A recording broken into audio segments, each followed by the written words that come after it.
Hi guys! Magandang gabi! Welcome back po dito sa Gandara SRU channel for Showbiz Update. Andito na naman nga po akong muli nagbabalik.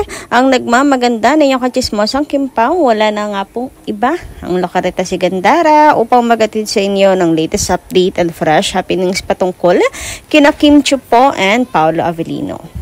And para po sa gabing ito, yan ang tatalakayin natin at pag-uusapan ni may kinalaman nga dito kina Kim and Paolo. Sa panibagong post ni Paolo Avellino, meron po siyang panawagan po sa lahat. Kaya guys, pagtuunan naman natin ang pansin ang tungkol dito. Minsan lang naman po manlambing si Paolo Avellino. Pero bago po ang lahat sa mga hindi pa nakaka-subscribe dito sa ating channel, maaari lamang nang pindutin po ninyo ang subscribe button at notification bell natin na nandiyan sa baba para mag-updated po kayo at ma-notify tuwing may bago tayong chika at balita hinggil sa Kim Pao. Basta po mga balita na may kinalaman kina Kim Chiu and Paolo Avellino, sagot na natin yan. And alam ko, miss na miss nyo na sila kaya meron tayong payuda. And bilang pasasalamat ko naman sa ating mga ka-Kim Pao na nandito parate na nakasubaybay, may ilan po akong napiling mga komento na basahin tonight. So ayan, thank you so much and shout out sa inyo pong lahat at lalong higit sa mga nanonood ngayon. So simulan nga po natin sa komento ni Ma'am Mary Feb Balsomo. So shout out po sa inyo Madam Mary Feb and magandang gabi. Hello Miss Gandara. Good eve sa iyo. Happy and blessed Thursday. Uy, ano na po ngayon? Tawag dito. Late na natin nabasa. But anyway, ayan, happy Monday. Na di makukompleto ang araw ko pag na di ko mapapanood yung vlog mo. Ay, anong Monday?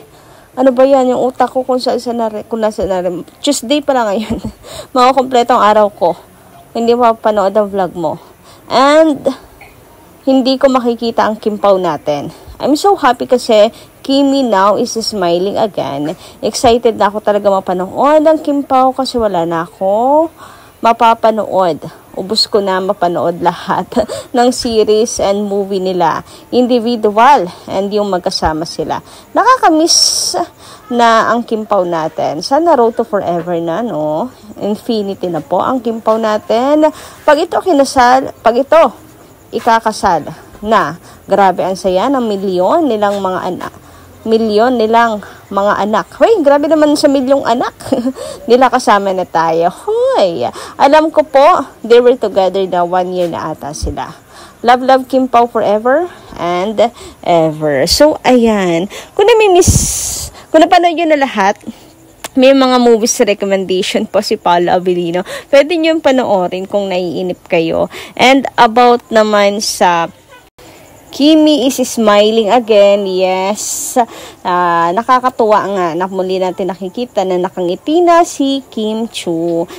Muli natin na sisilayan ang kanyang napakagandang ngiti. Kaya wag naman po natin na ibalik siya sa kanyang kalungkutan. Gaya na lang ng pag-aaway-away. Ngayon, pagkakagulo ng mga fans. Nagkakandagulo, di ba ngayon yung mga fans? And I don't think na ikatutuwa yan ni Kim Chiu. Masasad din siya. Of course. Kaya, wag na tayo mag-away-away. Ano po?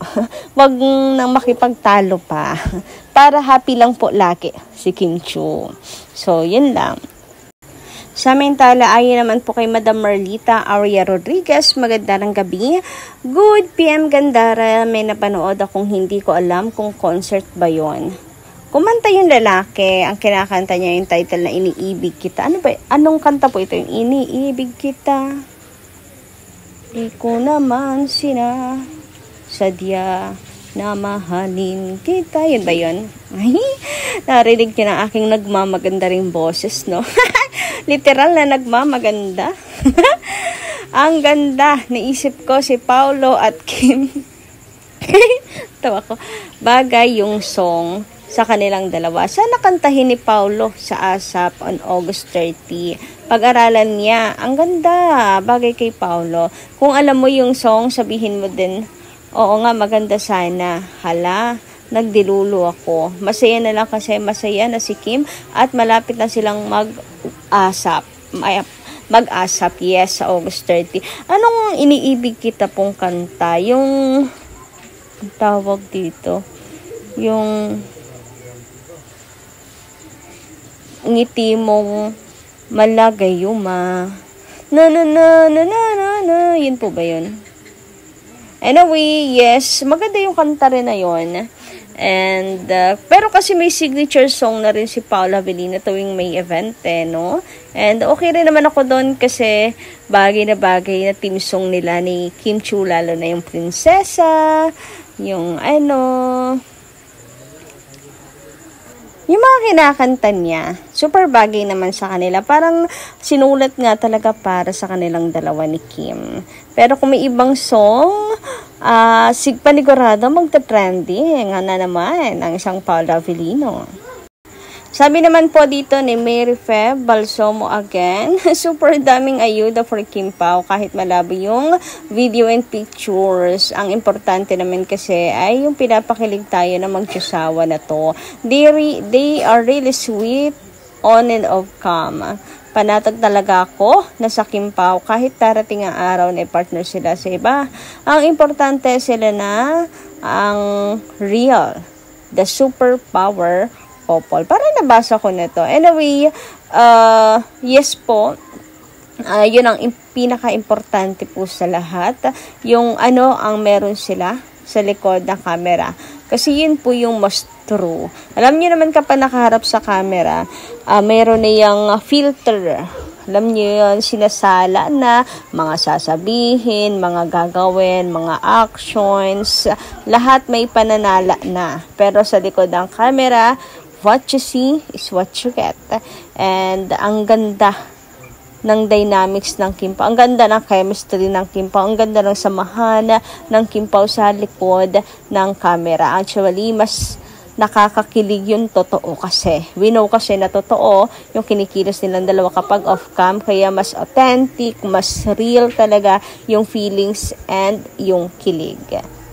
Samantala, dumako naman nga tayo dito sa VP Choice Awards. Ayan, pasok po sa banga ang Kim Pao. Yes, pasok na naman po sila sa banga and kasama po sila sa mga nominado. And si Paula Avellino, na-repost din po ang tungkol dito. So, para po sa lahat, ayan, kailangan nyo lamang po pumunta dito sa VP Choice Awards. Then, i-click nyo lang po yung star dito sa baba. Yung katabi ng home, napapagitnaan ng home and settings ba yan, icon. Ayan, yung star na to. Yan, yung pool.